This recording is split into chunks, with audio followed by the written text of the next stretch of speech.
Welcome to our Thursday or Tuesday night podcast. On today's episode, we will be going over our team of the week, player of the week, coach of the week from the previous weekend, and then we will dive into our game breakdown, starting with non-SEC and then rolling into SEC games. So I'll get us started on team of the week, player of the week, and coach of the week. So my team of the week this week is Arizona State. They were an underdog by 7.5 points at home against the Texas Tech Red Raiders, and they took care of business. They ended up winning this game 26-22, heavily off the passing game of Sam Levitt. 319 yards and a touchdown pass for him. Their defense really stepped up, held Texas Tech to 276 yards of total offense, and 22 points. And that's a team that was averaging close to 600 coming into the game and averaging about 48 and a half points a game. Then I move over to my player of the week, and that's Marcel Reed for the Texas A&M Aggies. He threw for 280 yards, three touchdowns, and then ran for 55 yards and another score. So at 335 yards of total offense and four touchdowns in a bit of a shootout game on the road against Arkansas. So we'll see what he can do in his next couple of road games. And then for my coach of the week, I've got Clark Lee, head coach of Vanderbilt.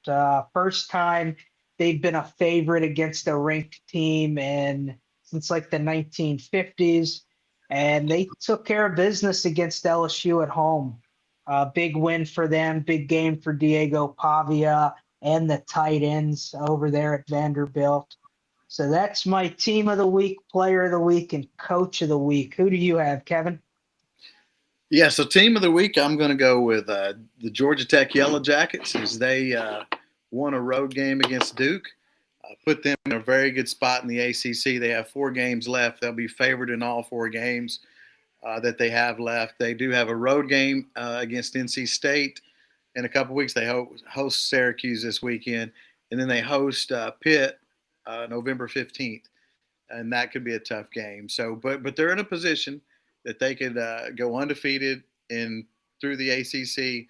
Last game of the season, they host Georgia, and Tech could go into that game undefeated. They're a team they're just solid. They're opportunistic. You cannot look at the stats and judge them. You have to watch them play. A little bit like Vandy. I know we talk about Pavia a lot, but Pavia's passing numbers aren't extreme, and Haynes King's the same way.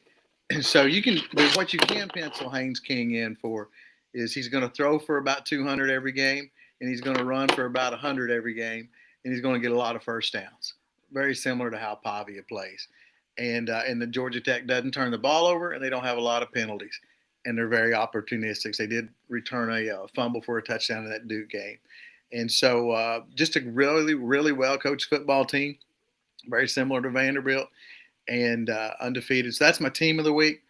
Player of the week, I'm going to go with Gunnar Stockton. Um, Again, that Georgia and Ole Miss game. Ole Miss played very, very well against Georgia in that game.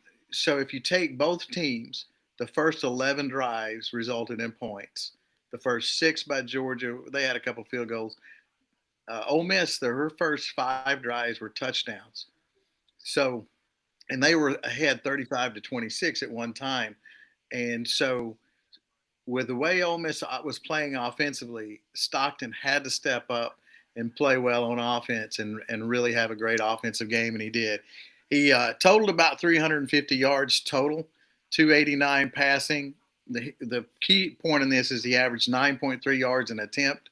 If you average 7.5 on a passing attempt, that's pretty stellar. And he was 9.3, so he had a great game passing, 26 of 31, and then he had right at 60 yards rushing. Had 4 TDs passing and a TD rushing. So Gunnar Stockton had a great game, stepped up when they needed him. One more play I want to call out in that game because it'll go unnoticed by the end of the season. They're down. Georgia's down 35-26, and they got a fourth down at midfield.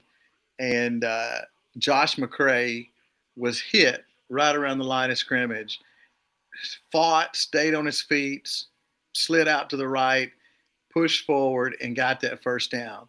If Ole Miss gets that ball at the 45-yard line of Georgia's, up 9 and scores, Georgia's not coming back from that. So just want to call McCray out for great second and third effort getting there. But Stockton's my player of the week. Then coach of the week would go to Kenny Dillingham from Arizona State. If you look at Arizona State this year, they're not great in any statistic. They average about 380 yards a game on offense and give up about 350, 60 on defense. But Dillingham's a really good young coach, and Sam Levitt's a good leader for him. And Dillingham's really done a good job of coaching Levitt up over the last 2 years.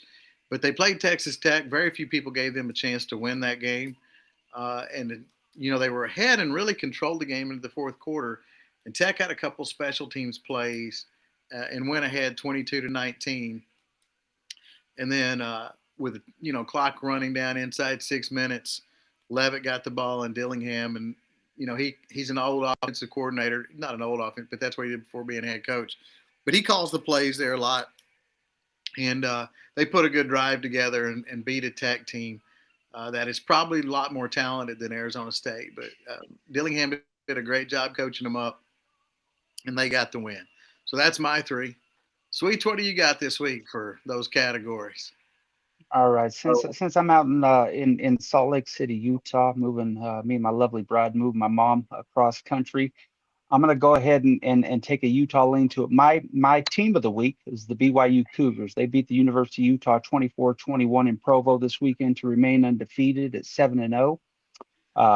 They're ranked 11th in the country, and they've everything's out in front of them. They finished the season undefeated. Obviously, they're going to be in the playoff, and they're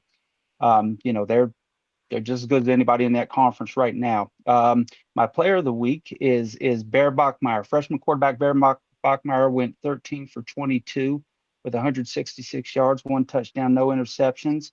He had 11 carries for 64 yards and a touchdown. Picked up first downs every time they needed them late in the game to keep drives going, to keep their offense on the field.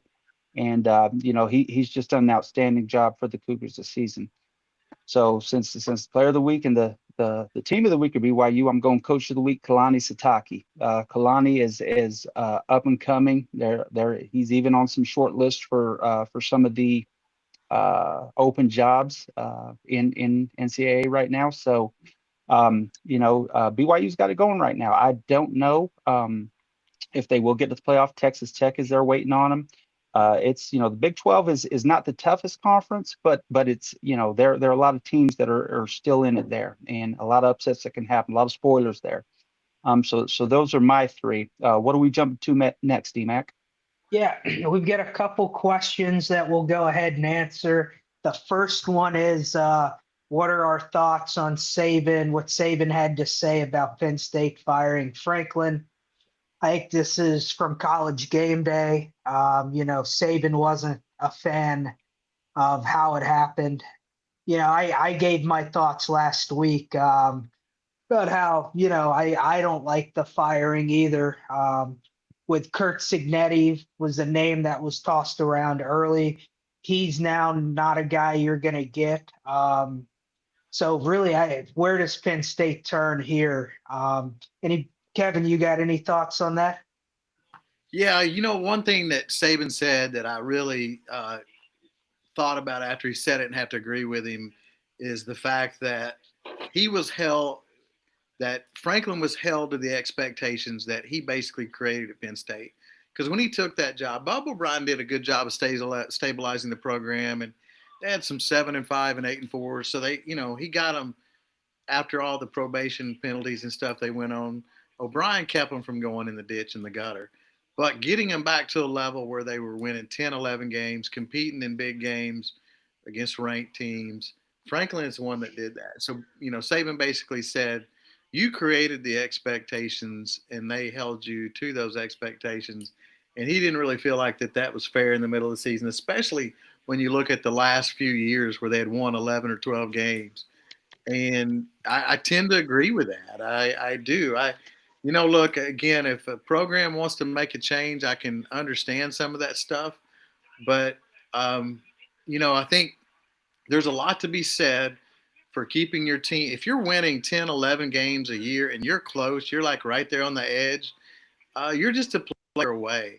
And I think, that's where Penn State was. And so sometimes it's just that 1 or 2 years that you're away from getting that right group of people to win a championship.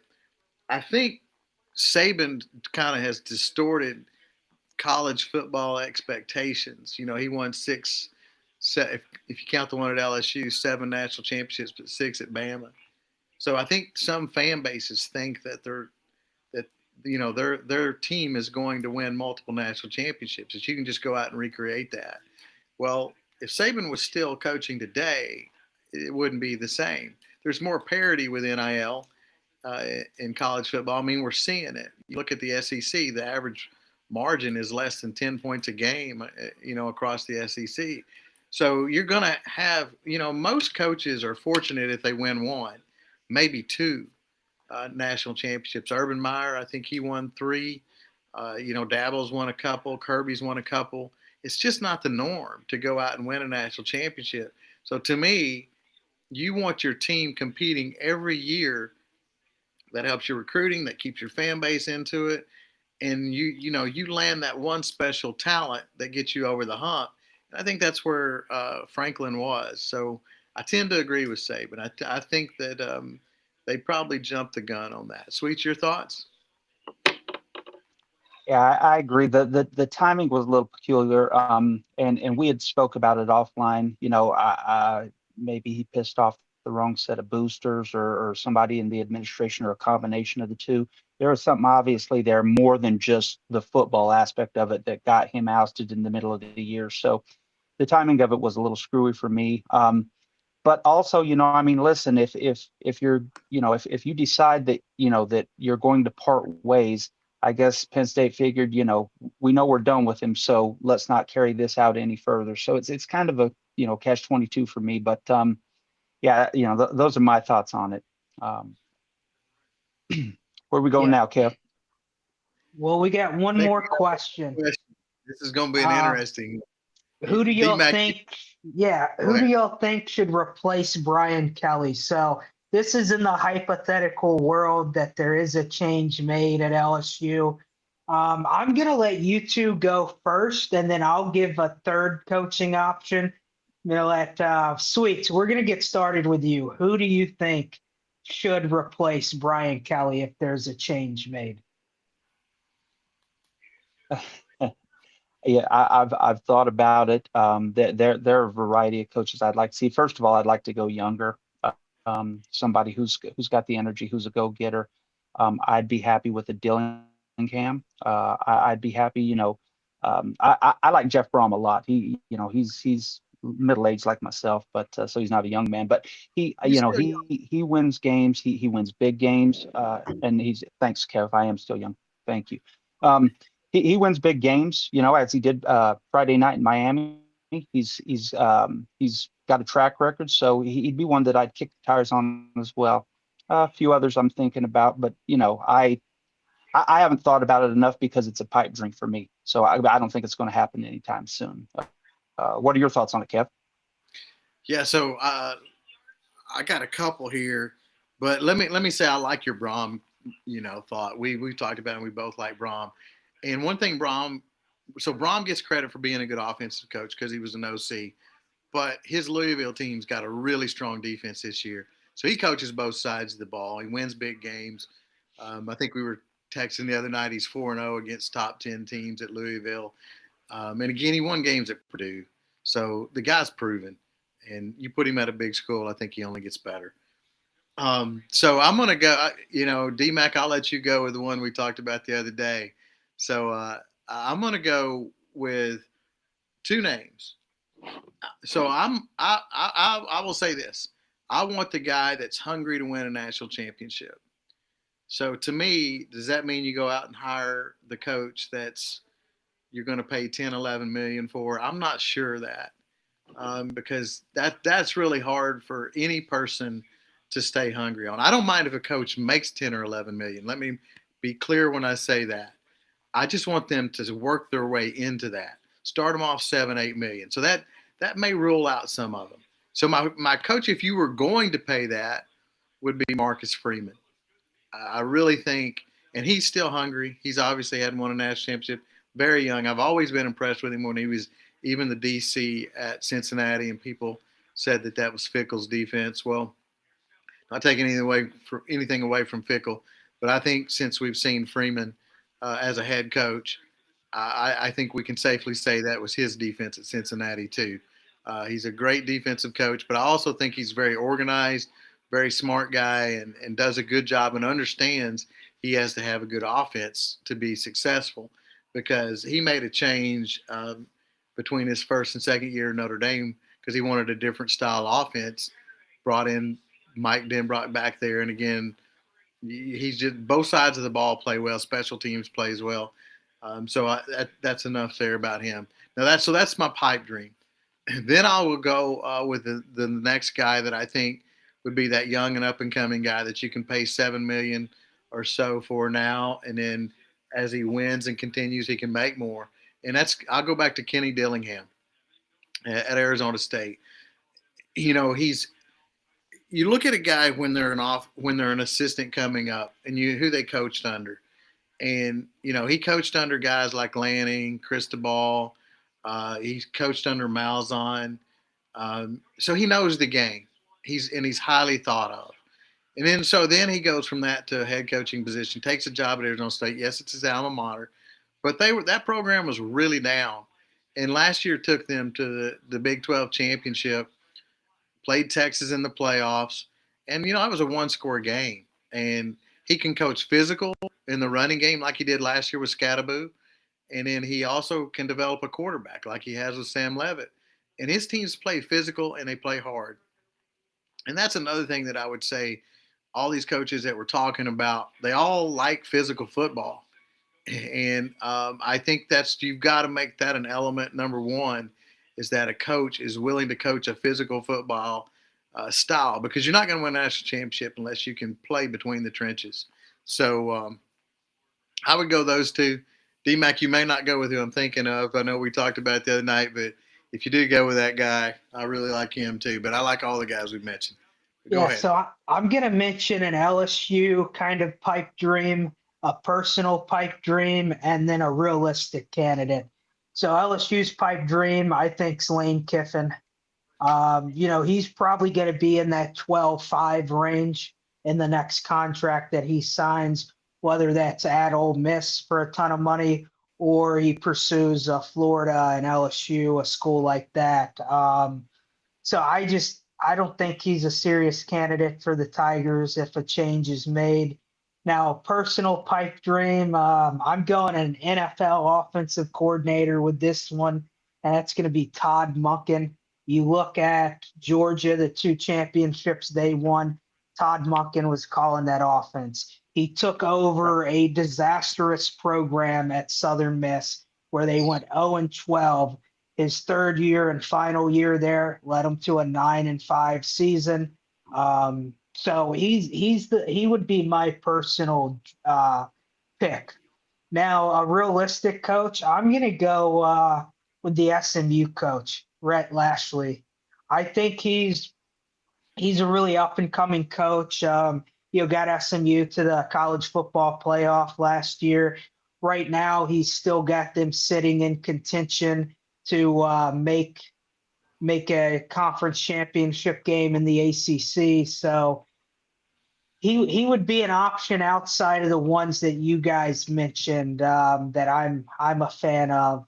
So Kevin, who was the last guy you were thinking of? So I'll mention him, but let me say something here with Lashlee. Lashlee, if you go his last 3 years, he's lost one conference game. Well, last 2.5. He lost one conference game when they were in the American, and they beat Tulane in the conference championship. Last year he was undefeated in regular season conference games. This year he's 3-0, so that's a good choice. If you can go out and win your conference games and go on the road and win, and he's proven he can do that. That means a lot. Last one that I will say, we talked about him the other day. I love this guy because to me he's all guts. And again, he took a team that when he took it, it only won like 11 of their last 45 games, and that's Brent Key at Georgia Tech. And again, you talk about he's an ex-offensive lineman. That's where he played. He played at Tech. So he believes in physical football. He coaches his guys up. A lot of passion with it. I don't make this a prerequisite. I just say this because he demands and has expectations. So last year he replaced an assistant coach in the middle of the season. And I'm not saying that's what you want to do, but the point being is, though, if you're the head coach, and this is where I think LSU's missing a little bit right now, you have to have expectations. You have to play to a certain standard. You have to play to a certain effort. Position-wise, coaches have to put in a certain effort. Players have to do certain little things. And that's the things where Brent Key really impresses me, is he's just a, all guts type of guy. We're going to do things a certain way. We're not going to have penalties. We're not going to have turnovers. We're going to play a tough brand of football. And he coaches guys hard, and he demands that out of his staff. And so I would love him. If you told me tomorrow that we could start next season with Brent Key, I would be very happy. Yeah, no, I agree. I think that's a good pick. So that brings us to our non-SEC games. So first game of the week we'll talk about is UCLA traveling to Bloomington, Indiana to face the Hoosiers. I'll get things started on this game. UCLA has been really hot since making the coaching change. They beat Penn State, they beat Michigan State, and then they beat Maryland. And on the flip side, Indiana's playing really good football.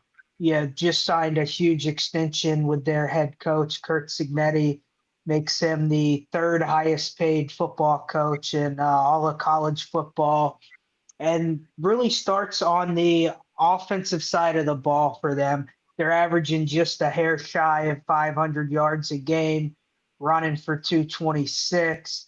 And their defense has been really solid this year too, averaging, giving up 248 yards a game and only 11.6 points per game.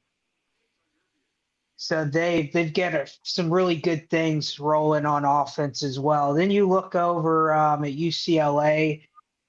The numbers are skewed a bit because of how the season started, losing their first 4 games.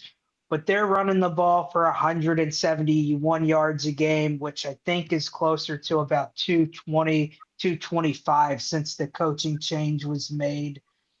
So I think the line in this game right now is 24.5. I think Indiana wins this game, and there's one key number that I always love to talk about, and that's turnover margin. And Indiana is ranked in the top 10 in the country at +7 in the turnover margin.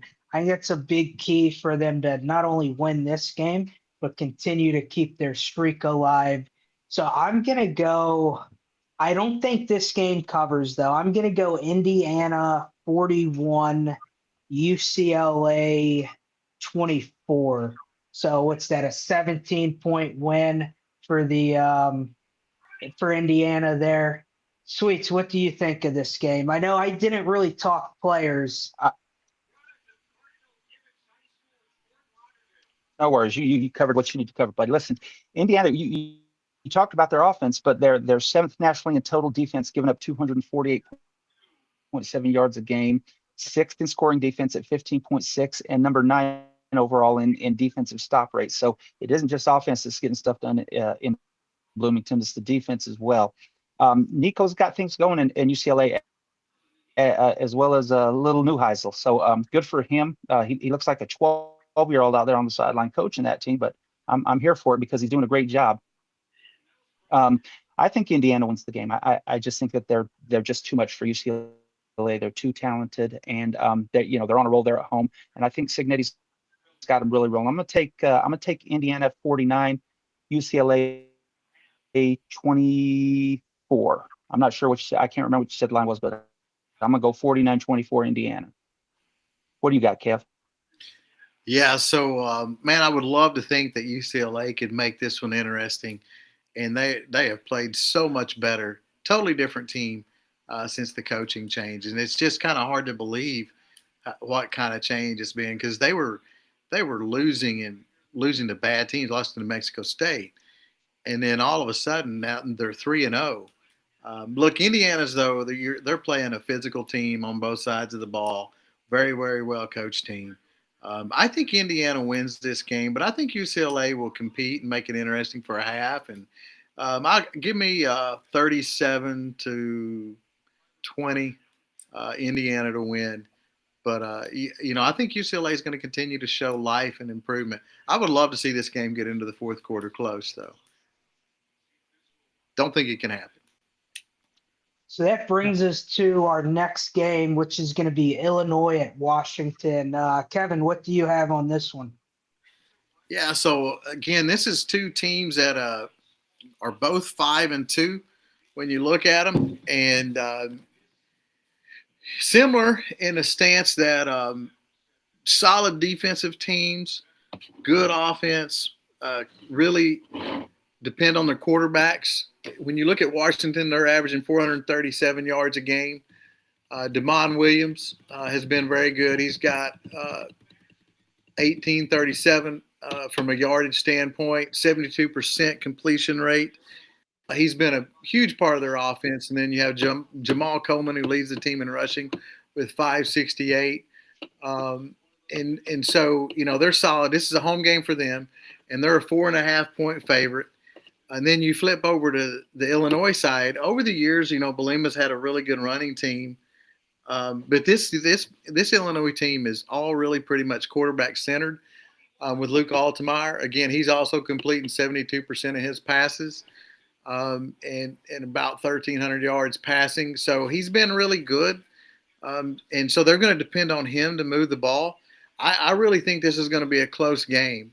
You've got Bielema, who's always been good with execution.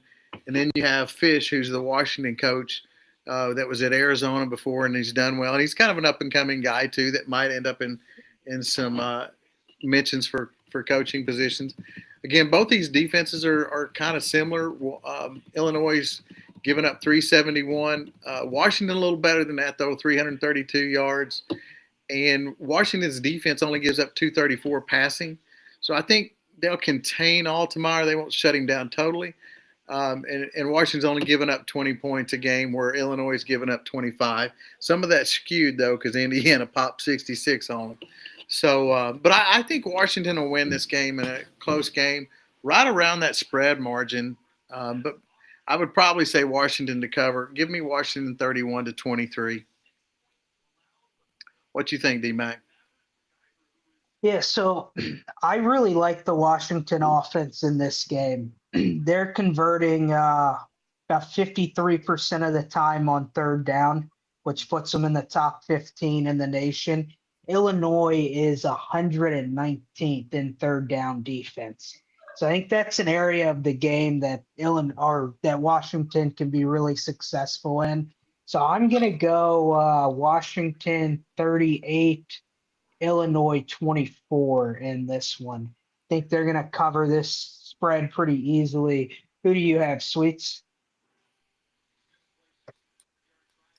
I got it 35-24, same team, Washington. To me, it comes down to the red zone defense versus Washington's red zone offense.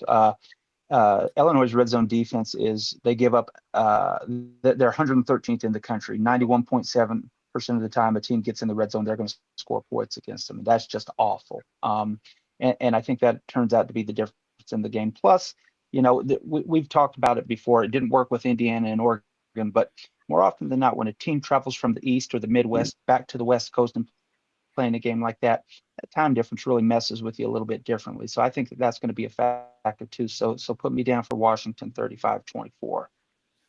All right, so that brings Who us does to that take us Minnesota. to? That takes to Minnesota at Iowa. Yeah, take it away, Sweets. Gotcha, buddy. All right, the 5-2 Gophers versus the 5-2 Hawkeyes. They're both uh, should be a really good game. PJ Flex got them rowing the boat in Minnesota. They won a big game recently. Um, they're playing well. They've got the let's see, goodness, wow, that's a scoring team here. I like Iowa to win the game though. I think Mark Gronkowski, he's he's 3 touchdowns. He's got a veteran off against Minnesota. Game, I'm going to say I think they win the game.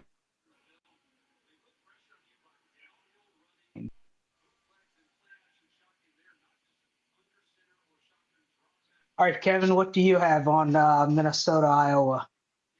Yeah, so this is two physical football teams that play for the Floyd of Rosedale Trophy, which is I guess a very prestigious pig. And over the years, it's been a very competitive game. Um, so I'm gonna take Minnesota. I think they're coming off that win last week. I think they looked really good against Nebraska, and I think they're going to continue that. Um, they really got their running game going last week for the first game, and so of the season, and they've been a good passing team. So I think they'll continue that. Give me Minnesota in a tight game, 21-17. What about you, D Mac? Yeah, I one thing I like about both of these teams is they play clean football. Yeah. Iowa leads the country, only averaging about 20 penalty yards a game, and Minnesota ranks in the top 10 with about 32 yards of penalties a game. So, we're not going to see laundry all over the field in this one. It's an Iowa's an 8.5 point favorite in this one. I'm gonna roll with Minnesota for two reasons. PJ Flex, their head coach, so I don't have much faith in the Iowa offense. Similar to a few other teams in college football, but Minnesota's +5 in the turnover margin. So if they're able to go on the road, force some turnovers, I think they can win a close one. I'm going to go 17-10 in this one. Minnesota wins the game.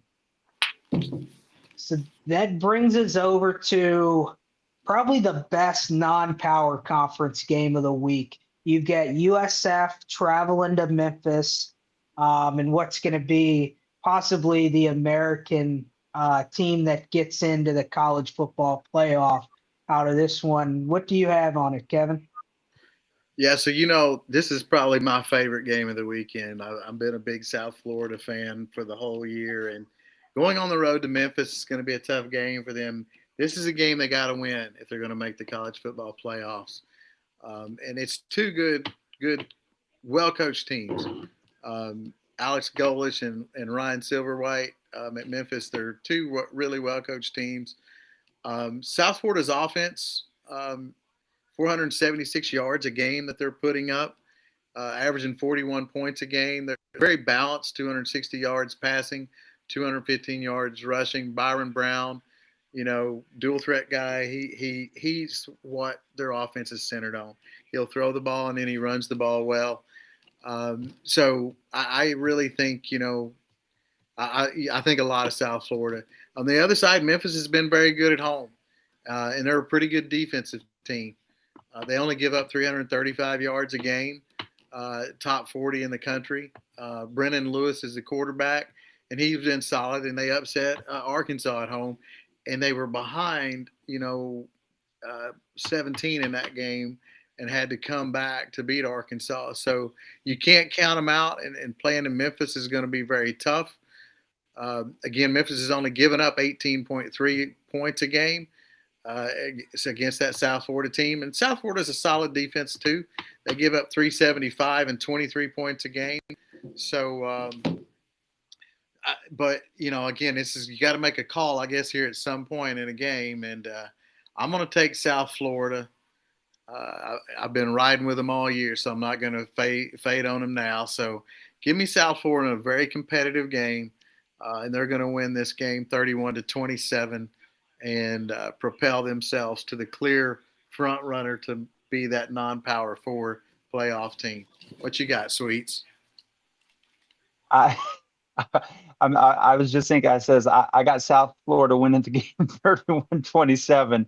I think they're going to go. I think they're going to beat Memphis. I think that, like you said, Kev, you've been on them all year. You've been on Auburn all year too, and that hasn't worked out so well. But I've followed you on the South Florida one because I believe in them as well. I think they get the job done here, 31-27, and keep their playoff hopes alive, and that should finish Memphis' playoff hopes for the season. Who you got in this one, D-Mac? Yeah, usually I'm able to pick a team on the turnover margin stat. Both of these teams are really strong there. Memphis is 14th in the nation at +6. South Florida ranks in the top 10 at +7. One thing that I give the edge to Memphis in is South Florida is averaging about 65 penalty yards a game, which if you give away 3 yards when you're on the road, that's not a recipe for success. One other key thing is South Florida is 133rd in the FBS, averaging about 25 minutes and 40 seconds a time of possession. Memphis is averaging close to 32 minutes. So I think Memphis is going to be able to shorten this game a lot. So I'm going to roll with Memphis in this one, and I'm going to roll a 31-24 game here. Touchdown win for the home team in this one. That brings us over to the Battle of Kansas. We got Kansas State traveling to Kansas. Who do you like in this one, Sweets? So this is the Sunflower Showdown. These guys play for the Governor's Cup every season, and in this game this weekend, Kansas is a 3-point favorite. They're 4-3. Kansas State's 3-4. They're both 2-2 in conference.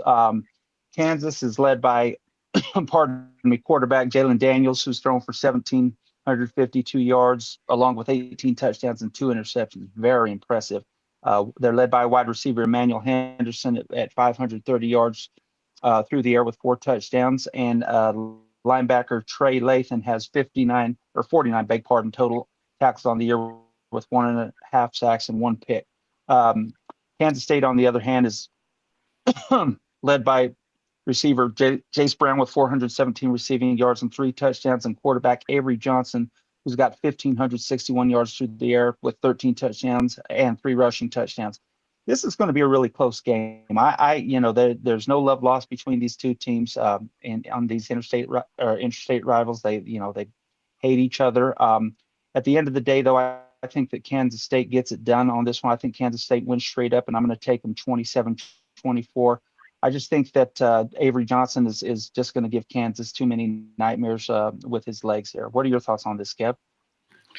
Yeah, so it's an interesting game, and you mentioned Johnson, and he's got 13 TDs on the season throwing and only 2 interceptions. And then his counterpart on the other side at Kansas, both of these teams are really driven around their quarterback.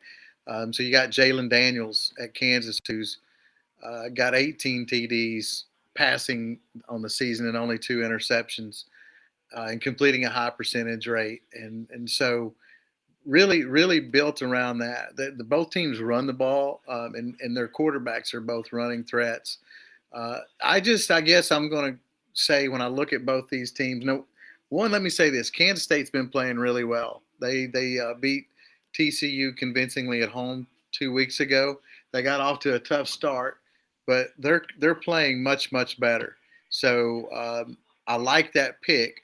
However, I playing in Lawrence, I'm just going to trust Jalen Daniels just a little bit more. And I think Kansas is going to win this game in a high-scoring affair. Give me Kansas 34-31 in a game that really is a toss-up. D-Mac, what's your thoughts? Yeah, I love the Kansas State offense when they're in the red zone. They're scoring about 95% of the time when they get in the red zone. And on the flip side of that, the Kansas defense is ranked in the 120s, allowing teams to score about 96% of the time when they get in the red zone. So, this is going to be a tough game, but with how good Kansas State's offense is in the red zone and the fact that they're +6 in the turnover margin, I'm going to take K-State in this one. I'm going to go 31-27. K-State gets a win in this one. So that brings us to, I believe it's the BYU Iowa State game. So I'll get things started off in this one.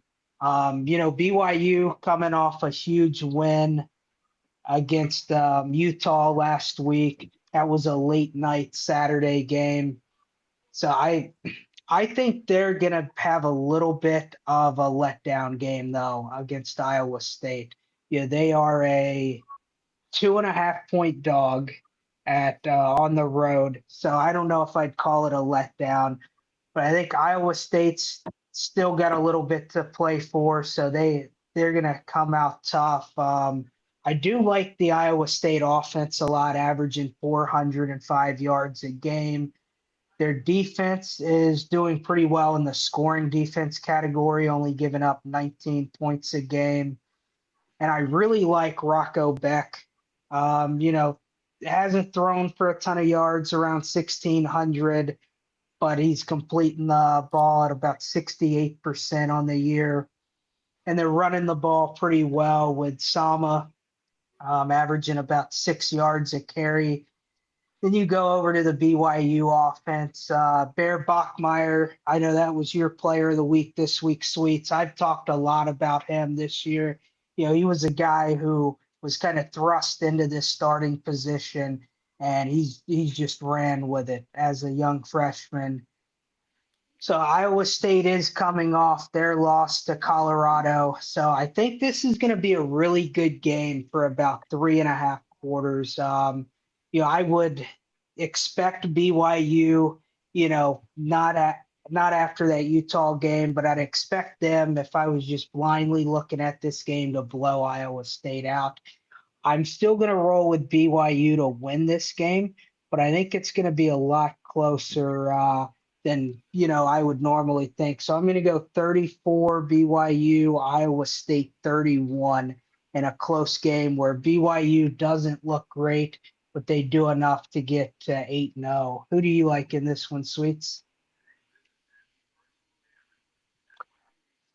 I'll start with saying I like BYU 38-27. I think that BYU knows that what they've got in front of them. I think this is a veteran team, and with COVID combined with that 2-year mission that you get to go on sometimes with BYU, you've got some really mature players on that Cougar team, and they can handle this type of stuff. When you've got two kids at home, a college football game isn't all that isn't all that serious for you. And some of these players out there are married with kids and all that. So I think BYU is going to handle their business this weekend. I think Bachmeyer is going to continue to do his thing. And I'm going to make a prediction right now. Linebacker Isaiah Glasper is going to get a pick six off of Rocco on Saturday in this game. So that's my prediction. Who you got here, Kev? Yeah, so if you mentioned the letdown potential of this game coming off the Utah game. Really, if you look at the last 2 weeks for BYU, they've had two really challenging games. They beat Arizona in overtime in a game they had to come back to get the game into overtime. Bear had a really good drive in the last few seconds of the game and to send it into overtime. So you had the emotional high of winning that game in overtime, getting back down to earth, playing it at home and beating Utah, which, Sweet, you talk about the maturity it takes there. And I think it does. But I just think in this game, after 2 weeks of riding that, and you go on the road, and Rocco, is a good quarterback, he's proven that he can win close games. And I do picture this one to be a close game. And even though, I've been a Bear fan, there for BYU, but I just think when it comes, if I'm in a close game with both the quarterbacks, I like Rocco just a little bit better. and I think it's going to be a fairly low scoring game. I think I'm going to give Iowa State the win here, 24-21 over BYU, to give BYU their first loss in that conference, to throw that whole conference in a uproar. We've said Iowa State's a spoiler. I think this is the game they play that spoiler role, and I really think in that Big 12 championship, one of the two teams in it will have two losses, and I think this gets us headed to that direction. This brings us to another Big 12 game. You've got Houston at Iowa State. Get things started on this one for us, Kevin. Yeah, so, Houston and Arizona State, you got two really well-coached teams. Very similar in that neither one of them have been explosive offensively this year, but they both are sound. Houston's averaging 380 yards a game. Arizona State, 398. Defensively, both these teams have been good. Arizona State's given up 327 yards a game. Houston, 317. And Houston's given up 19 points. Arizona State's 24.3.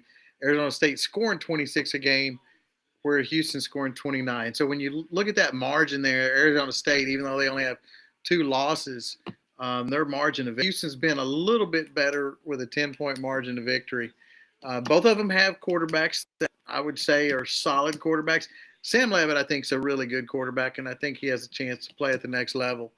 But their numbers are similar. He's at 62% in his completion rate. Connor Wegman, who's the A&M transfer, same thing. He's at 62% in his completion rate for Houston. And both of them have, around 1,300 yards passing for the year and have been good for their teams. So from that standpoint, I think you'll see similar offenses.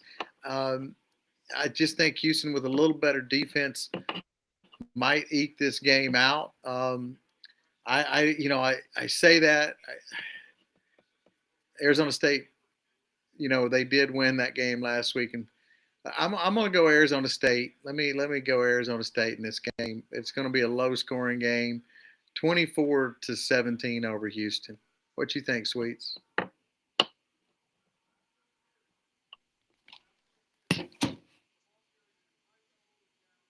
To win because I think that off.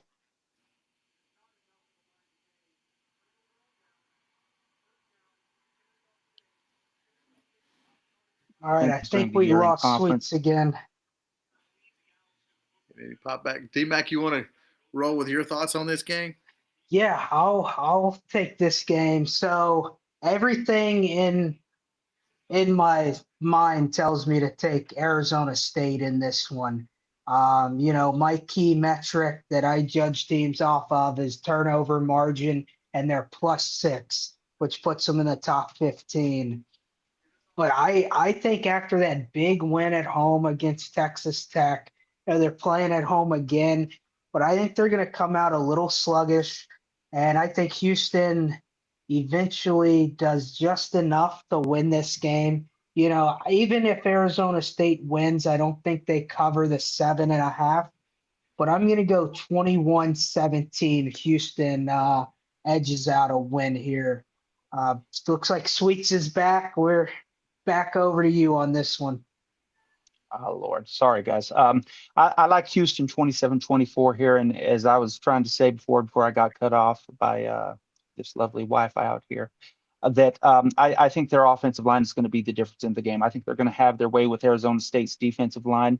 And I think they're going to keep them on, keep pushing them back. Connor Wegman has been, sufficient at quarterback. Dean Connors has 538 rushing yards on there. I look for him to get about $140 Saturday against the Sun Devils, and I like the Cougars to go into Arizona State and leave 7-1 on Saturday. Where does that take us next, D-Mac? Yeah, it takes us to Stanford at Miami. I'll get things started on this one. So Miami, suffered their first loss of the season last week, and Stanford had a huge win last week. So I think this line is, Miami is a 29.5-point favorite in this one. I still think that Miami is the best team in the ACC, their defense is still a top 15 defense, only giving up 290 yards a game, only 92 yards on the ground, and only allowing opponents to score 15 points a game on them. On the other side of the field for Miami, they're passing for about 270 a game, running for about 145, good for 410 total yards. Carson Beck has kind of had an up and down season. He was playing really good up until last week, where he threw 4 picks, still completing 73% of his passes. Mark Fletcher is running the ball really well, 445 yards on the ground and 6 touchdowns.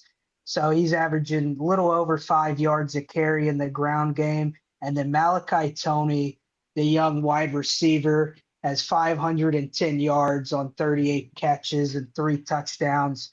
He's so elusive and has really played well this year. Then you look over to Stanford, who's sitting at 3-4, but they do have that big win over Florida State last week. Their defense is allowing about a 435 yards a game. They're kind of getting gashed in the pass game for about 310 yards. And when you flip over to the offense at Stanford, it's not much better. They're averaging about 320 yards of total offense, only passing the ball for about 225 yards a game. Micah Ford, though, is a bit of a bright spot for them with 425 yards on the ground. So Miami's doing really well in time of possession this year, averaging about 33 minutes a game. So I don't think Miami covers this game. I think they're going to come out, want to get a little revenge on the next opponent they face. I'm going to go a 42-21 game. Miami wins this but doesn't cover. Who do you have, Kevin? Yeah, I think Miami will bounce back strong this weekend. I don't know what has happened to Florida State when you bring that game. I'm not a believer in Stanford. I think Miami will come out. Miami's good defensively. Their offense will get back going. Carson Beck will eliminate the turnovers this weekend. I like Miami to win this game 41 to 14. So I think Miami will cover and play well. They got to make a statement to get back into that conversation because there's so many teams in that ACC that have one loss, so they have to have a statement this weekend. Sweet, what's your thoughts? I'm with you, Kev. I think Miami blows doors. I like a 52-10, 52-14 type of game here. And the key matchup for me is Carson Beck versus that Stanford secondary. He had a rough week against Louisville last week, but Stanford has they've got one interception on the year, and they've just been blistered through the air so far this season. So I think that Beck's going to bounce back strong. Look for him to have 3 or 4 touchdown passes, go for 300 plus, and I think Miami just they get their revenge and Cristobal knows that he needs to look impressive now with that one loss, because if another one comes, they're going to be at that 10-2 marks, and it's not a guarantee that an ACC team sitting at 10-2 is going to get into that playoff. So they know that they need to look as good as they can. Where do we go next? Yeah, that takes us to Baylor and Cincinnati. Get us started on that one, Sweets. All right, number 21 Cincinnati is playing their Big 12 homecoming matchup versus Dave Aranda's Baylor Bears. Cincinnati is 6-1 so far on the year, 4-0 in the Big 12. Baylor's 4-3 on the season, 2-2 in the Big 12. Lost their last game to TCU, 42-36, and they had a few just turned the ball over, and that's DMAC's stat. And I'll tell you what, when you give the ball away, when you give possessions away, it always comes back to bite you. Cincinnati is still in the hunt for a playoff berth here. They're playing well. Offensively, they're scoring 37.9 points a game, which is 15th in the country. Baylor's not too far behind them at 36.3. They're both moving the ball well through the air and on the ground. At the end of the day, Cincinnati's got a lot to play for here, and I think they continue to to play well. They're going to shut down Sawyer Robertson, and Brendan Sorsby is he's leading the country with 24 total touchdowns. And I think that Cincinnati goes ahead and beats them pretty good here. I like Cincinnati 31-17 here. Who you got in that game, Kev? Yeah, so Cincinnati's probably the team. You know, we talked about how Mississippi State has came out and played much better than expectations. When you look at a national level, Cincinnati is probably the team that has exceeded expectations the most on a national level. They're 6-1. They're undefeated in the Big 12. You know, Baylor's competitive in every game they play, home or away. I boil this game down to both teams have offenses that can score and move the ball. And so Baylor's averaging 36 points a game. Cincinnati's averaging 37 points a game. The difference in the game to me, though, is on the defensive side. Cincinnati's only given up right at 19 points a game, whereas Baylor's given up 31 points a game. That's 118th in FBS. Turnover margin, Baylor is -7. So to me, when you go on the road, you show the propensity to turn the ball over, and your defense gives up a lot of points. That's just not a winning recipe to me. So now on the flip side of that, Cincinnati does have a lot of penalties. They're 119, giving up, accumulating 70 yards in penalties. But again, at home, I think Cincinnati's going to win this game in a fairly high-scoring game because both offenses can score. Give me Cincinnati 37, Baylor 31. What's your thoughts there, D-Mac? Yeah, so I have the same exact score as you in this one, but I have it the other way. I'm not counting out Dave Aranda. You know, I think he can on the road force a late turnover and win this game. So I'm going to roll with Baylor 37-31 in this one. And that brings us to our SEC games of the week. So we do have two SEC teams on a bye, Florida and Georgia. So to get things started, we've got Ole Miss and Oklahoma, an 11 a.m. Central Time kickoff. Who do you like in this one, Kevin? Yeah, so, you know, again, I said I like South Florida and Memphis as my game that I really like the week. When the SEC games of the week, this one would have to be the game that I like the most, just from a fan standpoint, if you just want to watch a game. Both, but now here's one thing let me say on the front side of this. We talk about turnover margin. Neither one of these teams are going to, you know, make their fans happy with a turnover margin. Oklahoma's -5. Ole Miss is -4. So you take that stat into consideration. When I go down through the things, both quarterbacks, Chambliss has been good. Mateer's been really good. He wasn't last week at South Carolina, but for the year he's been really good. He struggled a little bit against Texas too. So, you know, I guess when you look at getting into SEC competition, that could be affecting him. And he has 6 interceptions. And when I get back at the end of the game, that's kind of where I'm leaning on the difference. Oklahoma last week, going into last weekend's game against South Carolina, Oklahoma had not been able to run the football. Torrey Blaylock last week had over 100 yards, and Xavier Robinson had 50 yards. And they had about 160 yards rushing in that game against South Carolina. Now, South Carolina's run defense has not been good, but neither has Ole Miss's. So I think you're going to see Oklahoma try to ride the same recipe as they did last week at South Carolina with stronger running game and not as much emphasis on Mateer's success to get the win.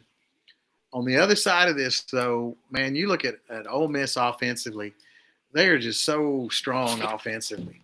Right at 500 yards a game in the 8th, which is 8th in the country, 304 yards passing, 187 yards rushing. You have Kawan Lacey, who has over 600 yards rushing. So I really think that's where I look at the difference. I think all other things are fairly equal. Oklahoma's front 7 is good, better than Ole Miss's front 7. But I just think between what Ole Miss is able to do, how Kiffin can call plays, create matchups. He did it on the road at Georgia last week, and they put up 35 points. I know that they'll put 35 on Oklahoma, But if they put 27 up against Oklahoma, I don't know that Oklahoma can get more than 27 against Ole Miss, even though Ole Miss's defense is not the best. They've played a little better lately, though. So giving up 22 points a game is theirs, where Oklahoma's only giving up 9. But, look, we saw that when they played LSU. Ole Miss is going to get in the 20s. So I like Ole Miss. I've rattled a lot of different things there. I like Ole Miss in this game, 27-21 or 27-20. Let me go 27-20 Ole Miss as Kiffin keeps his team in contention for the playoffs. What you think, Sweets? So with this is a great the best defense of my country, and they're well in tier. And I think being at home with that keeps his playoff.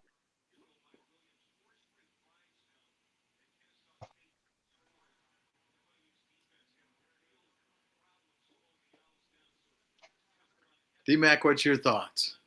Yeah, so the Ole Miss offense has been really good.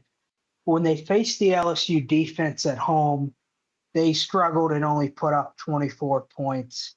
I lean towards the Oklahoma defense as a whole. Maybe LSU has a cornerback that's much better than any corner that Oklahoma has, but I would take their front seven every day. So I think this is going to be a low scoring game, but I think Oklahoma squeaks this out. I think this is going to be a game that you see Ole Miss's offense struggle for the first time this season. And I mean, really struggle. I'm going to go 20-17. Oklahoma wins this game, only gives up 17 points to Ole Miss. So that brings. Let me give you a matchup before we move on. You remember how Auburn attacked Guillory, their cornerback for Oklahoma, with Coleman? Again, I think you take Lane Kiffin, he'll put Lee and the other wide receivers that he has in that group. They will attack Guillory if you give him a weakness. So that's where I think look for that matchup. Look for Ole Miss to attack Guillory, that freshman cornerback, to put points on the board. But I like your pick, D-Mac. So that brings us to the Auburn at Arkansas game. This is Arkansas is a 1.5 point favorite in this. Well, 2.5. The money's moving towards Arkansas in this one. I think Arkansas, they're fourth in the country with 513 yards a game total offense.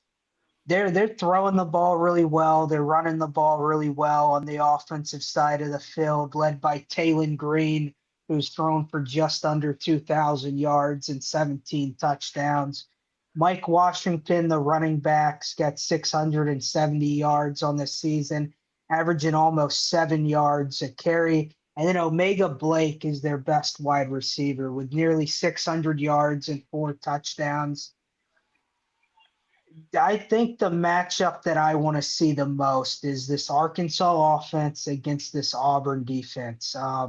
The Auburn defense is only allowing about 18 points a game, which puts them in the top 25 in the country.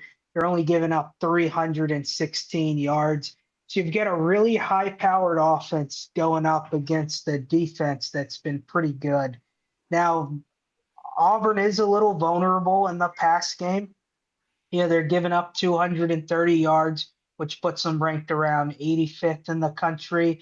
On the rushing side, they're only giving up about 80 yards a game. So I'm going against the metric that I love. Arkansas is -5 in the turnover margin, and Auburn's +4. But I'm rolling with the high-powered offense of Bobby Petrino to win this game. I don't have much faith in the Auburn offense. Jackson Arnold is, I think he's still averaging about 170 yards passing a game. So give me Arkansas and what's going to be a little bit of a high scoring game. I'm going to go 34 Arkansas, 21 Auburn. Kevin, who do Blowout. you have? Yeah, so your stat with your turnover margin, it means a lot. But keep in mind, Arkansas had 3 turnovers against Tennessee. That kind of elevated that turnover margin there, and they still, kept that game close. So this is an interesting game because you have Arkansas with a really good offense, Auburn with a pretty good defense, secondary that can be thrown on a little bit. Then you have Arkansas who can't stop anybody. The 3 of us might be able to score 17 against Arkansas, against an offense with Auburn that can't score on anybody, that can't get in the 20s. And so, what gives there? So, I also look at what team is probably going to come into this game in a better mental approach. And Bobby Petrino has Arkansas competing. They played A&M tough last week, lost by 3, 45-42. They the week before that, they lost 34-31 to Tennessee. So he has them competing, and I think he'll continue to push the fact that they're competing, they're playing better to get them over the hump this weekend. And on the other side, you have Auburn, who's 0-4 in the conference for the 3rd year in a row, getting all kinds of questions. Coach is under fire. Coach literally asked this week for a vote of confidence from his athletic director. To me, that's just not a very good sign when you're out asking for something like that. And then, again, we mentioned the quarterback, Jackson Arnold, watching the end of that game against Missouri the other night, and those overtimes, they had the ball twice for -2 yards, and Arnold just looked like he had no confidence to do anything to win that game last week. And so I can't put a lot of confidence in him going on the road. I think the wild card in this game, and Freeze has hinted that, he may go to Deuce Knight in this game.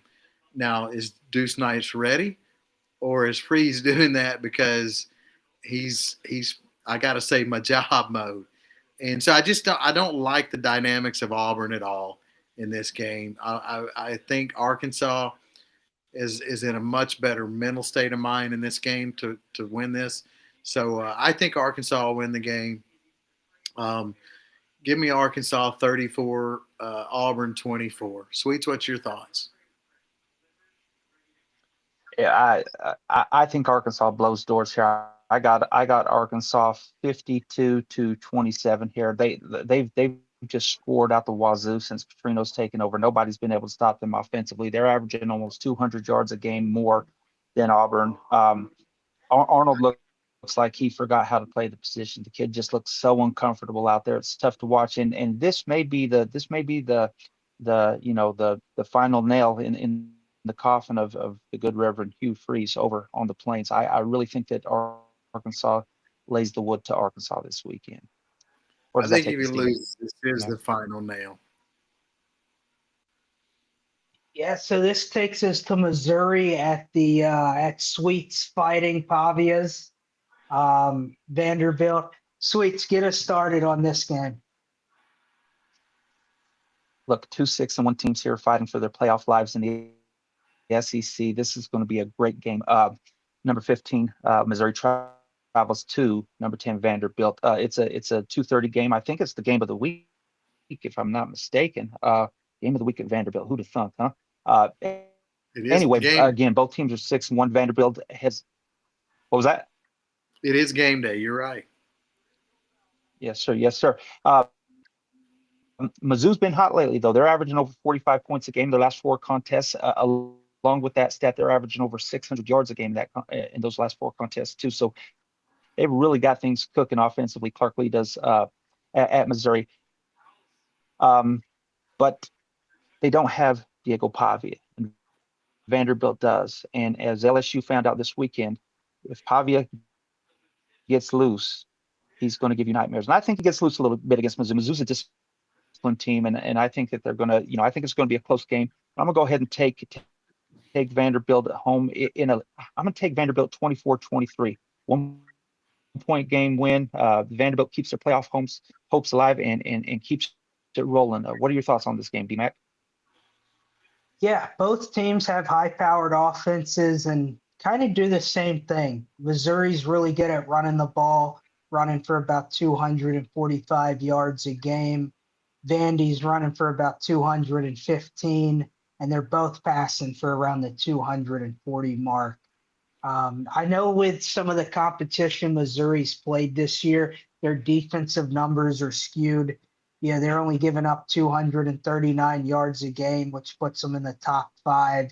And then the Vanderbilt defense is a top 30 defense, giving up 315 yards a game. I think what Missouri does really well is they control the time of possession. They're holding the ball for nearly 35 minutes a game. So on the road at Vanderbilt, they're going to want to shrink this game as much as possible. I think LSU showed a little bit that there is the ability to run the ball on Vanderbilt. If you execute that well, and that's what Missouri does really well.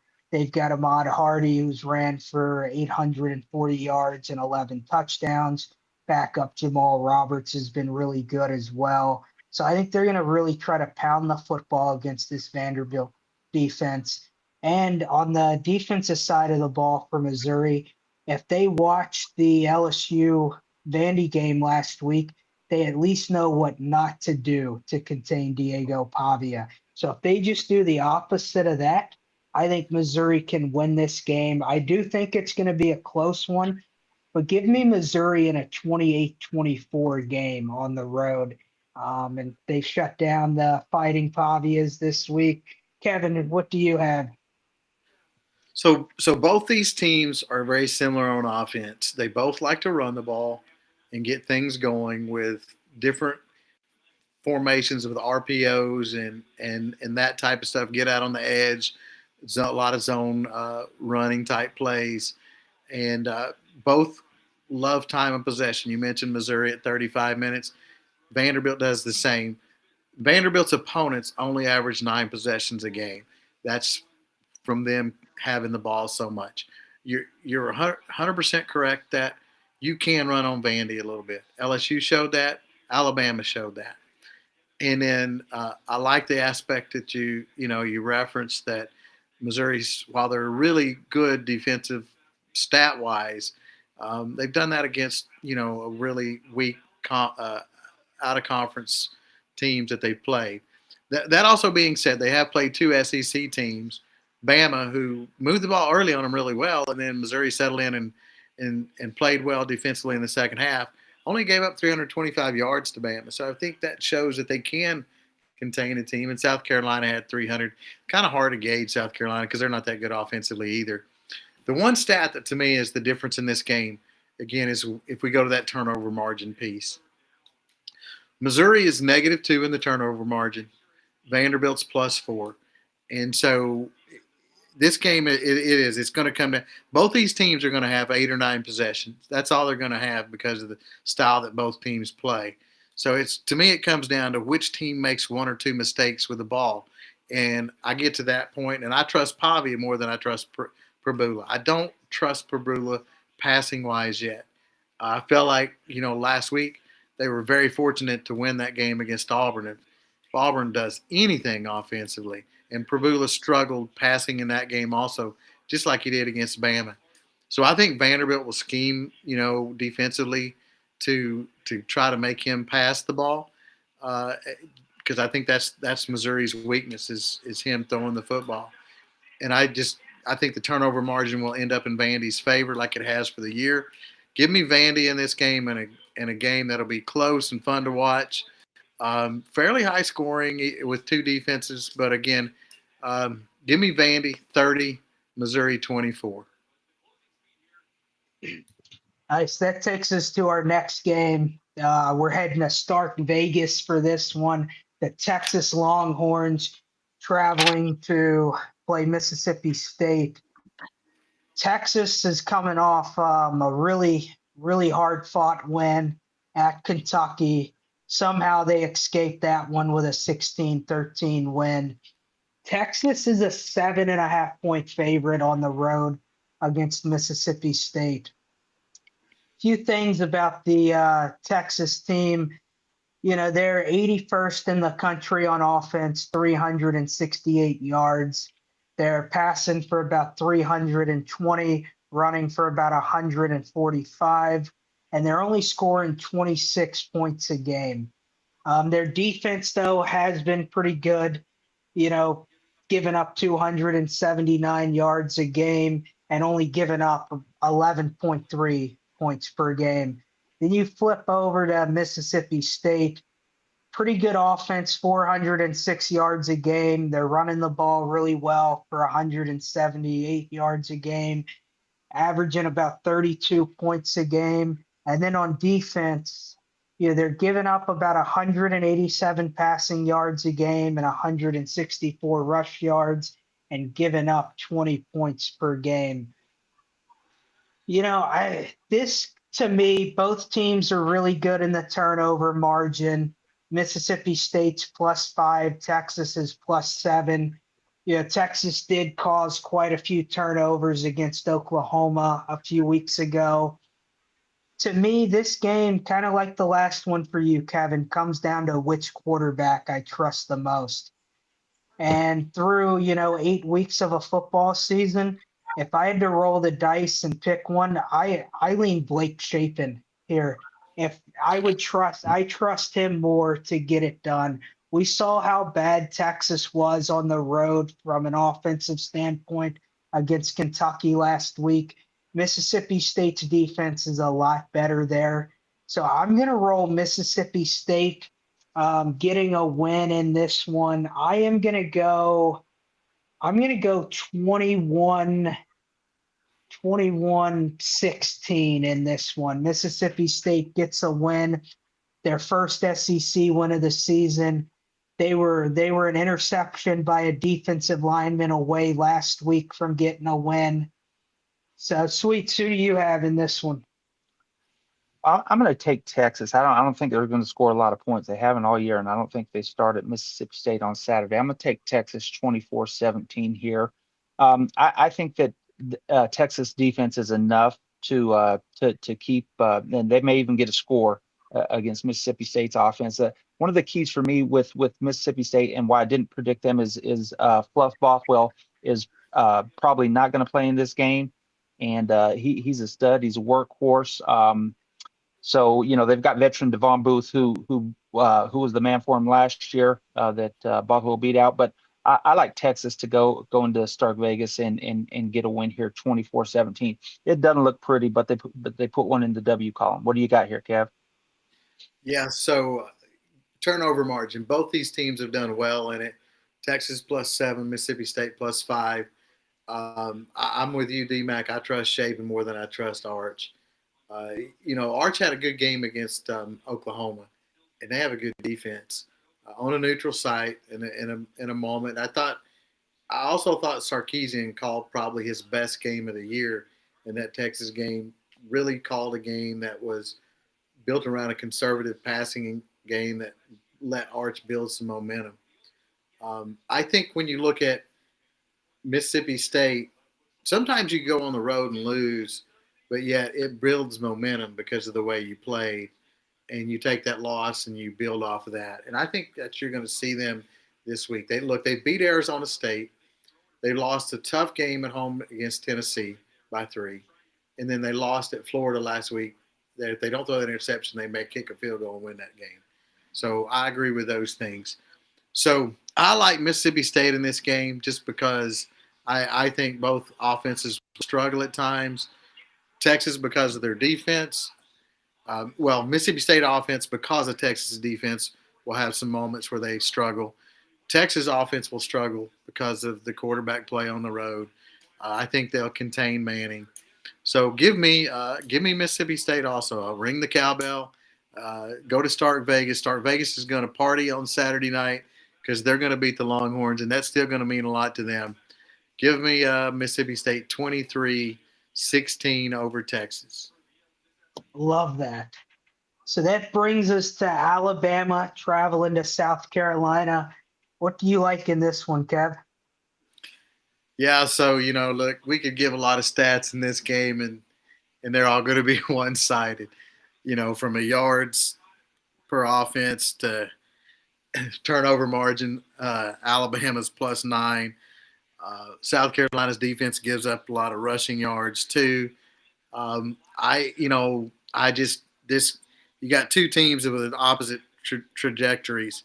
Alabama's playing as good as anybody in the conference, and South Carolina's got people banged up. They got 3 offensive linemen hurt, and Dylan Sampson got hurt last week. So it's just not a good place, I don't think, for South Carolina to be in. I think they'll come out and they'll fight. They might keep this game close for a half. It's a 13.5-point spread. I think Alabama covers that spread.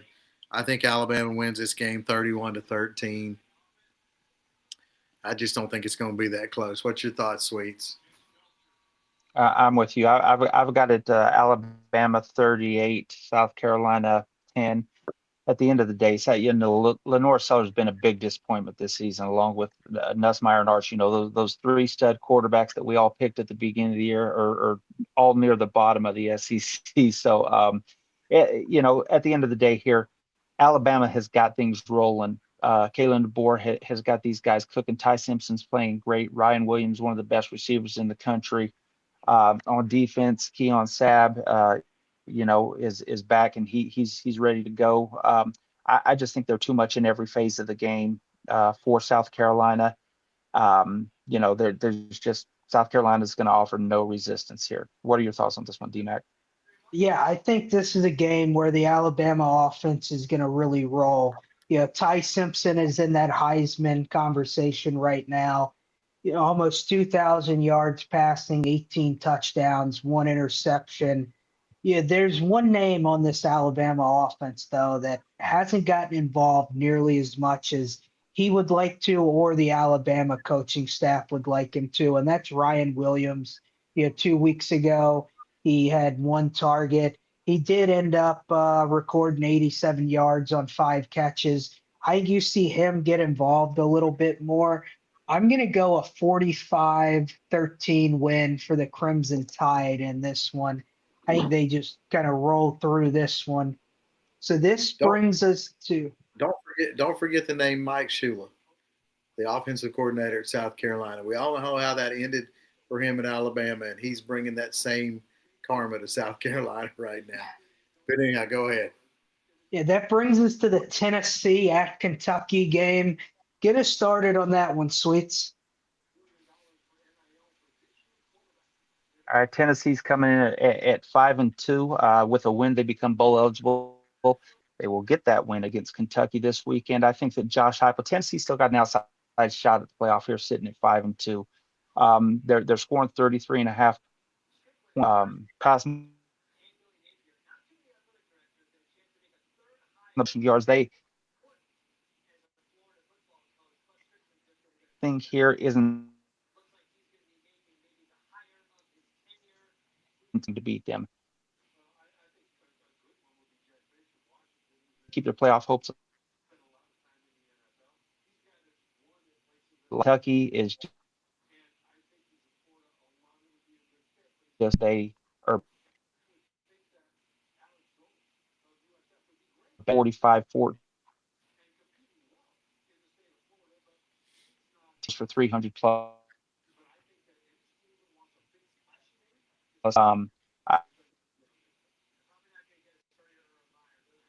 And this also about the possibility of March.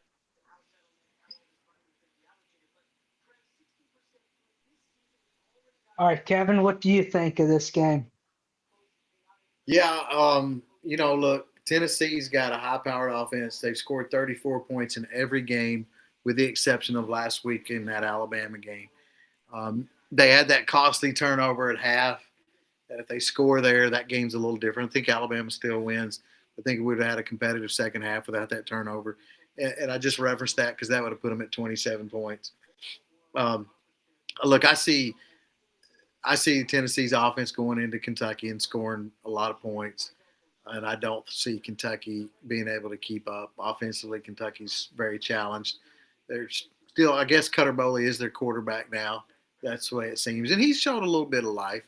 But again, Kentucky struggles to get 20 points a game, and I just don't see this as a good game for them. I think if you go back like the last 30 years, Kentucky's only beat Tennessee like one time, and that was a few years ago on the road. So give me Tennessee in this game, 30-17. They handle Kentucky and get back on into the playoff hopes that they have is to win out. Yeah, I'm gonna take Tennessee in this one as well. I think it's like a 10.5 point game. I think Tennessee's gonna win this one 38-6. Kentucky's gonna get 2 field goals at home, but won't score a touchdown. And I think Joey Aguilar's gonna really roll, and Deshaun Bishop's gonna have a great game running the rock. So that brings us to the Texas A&M at LSU game. This game currently sits at 2.5 points, favoring the Texas A&M Aggies. I'll get us started on this one. LSU, their backs are up against the wall. They're playing a home game at night. There's a lot of things working in their favor. Texas A&M, since joining the SEC, has not won in Tiger Stadium. So a lot of things outside of the game of football that favor the Tigers in this one. But then when you get down to the numbers in this one, Texas A&M's offense, led by Marcel Reed, is averaging about 465 yards a game. Marcel Reed's thrown for nearly 1,800 yards, 15 touchdowns to 4 interceptions. Reuben Owens has ran for nearly 400 yards, 3 touchdowns. Then you go to their wide receiver room. You've got Mario Craver and Casey Concepcion, who have combined for a little over 1,000 yards, roughly 1,200 in the receiving game. LSU's coming off a loss. A&M got a big win on the road. The one thing that I will say about the Texas A&M defense is it's been pretty solid this season, only giving up 320 yards a game. But on the road, between Notre Dame and Arkansas, they're giving up 41 points per game when they're on the road. Now, LSU's offense is only scoring about 26 points a game. And if you count only FBS opponents for LSU, it's about 20 points per game. So when you look at that LSU offense, quarterback play has gotten better. Garrett Nussmeier played a pretty solid game against Vanderbilt. You've got talent in the running back room with Caden Durham and Harlem Berry. You've got Tradez Green at tight end.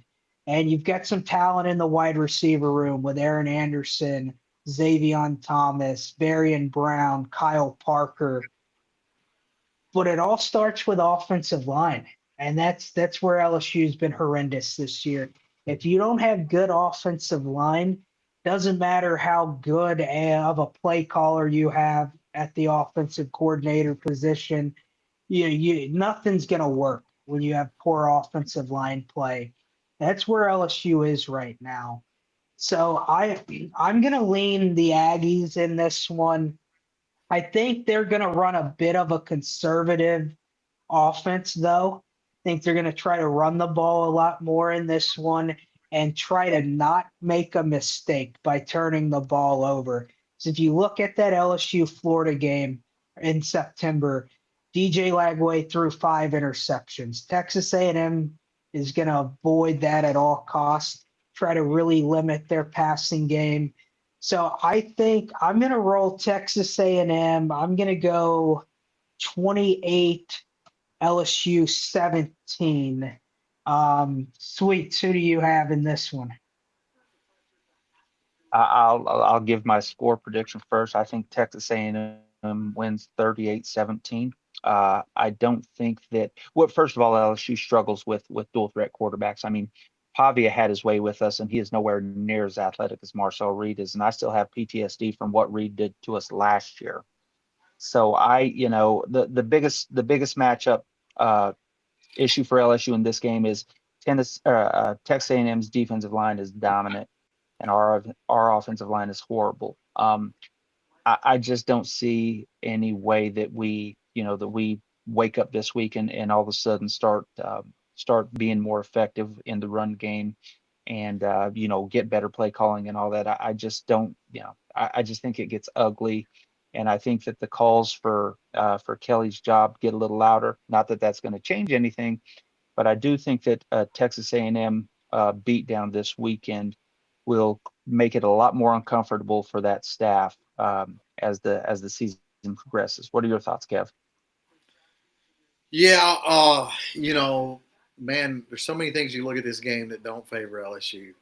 Cassius Hall's leading the conference with 8.5 sacks, and your left tackle got hurt last week for LSU. So that doesn't bode well for LSU. LSU's been about middle of the pack on third down conversions, converting on 45%. Texas A&M's defense is second on third down conversions, only giving up 22%. The reason I bring that stat up is because LSU's tends to be in a lot of third and distance situations, third, six, third, seven, third, and eight. If they play this game against that defense where the interior of Texas A&M's defensive line, you can't have some success running up inside. But if they can turn their defensive ends loose and get up the field and pressure Nussmeier, that it's going to be a really, really, real long night. Vanderbilt and Nussmeier dropped back to pass 30 times last week, and Vanderbilt had 13 pressures. They defensed LSU a little different than most teams have for this year, in that a lot of teams have played soft and made Nuss throw underneath and do some different things. Vanderbilt showed a different approach. They rushed 7 a lot of times, and they came after him. I think you're going to see A&M do the same thing. Nussmeier does not show a propensity to sometimes want to step up in that pocket and make a throw and take the hit. Now, he did take some hits last week against Vandy and played a little tougher. But I just think that's what you're going to see A&M do. And so third and long will get LSU beat this weekend. They got to be better on first and second downs. Turnover-wise, LSU's +2, A&M's +1. So pretty much the same there. I really think LSU's defense last week played their worst game of the year, and a lot of it was discipline and fundamental stuff. Proper angles.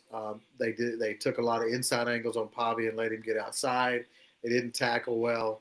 I think LSU is good defensively.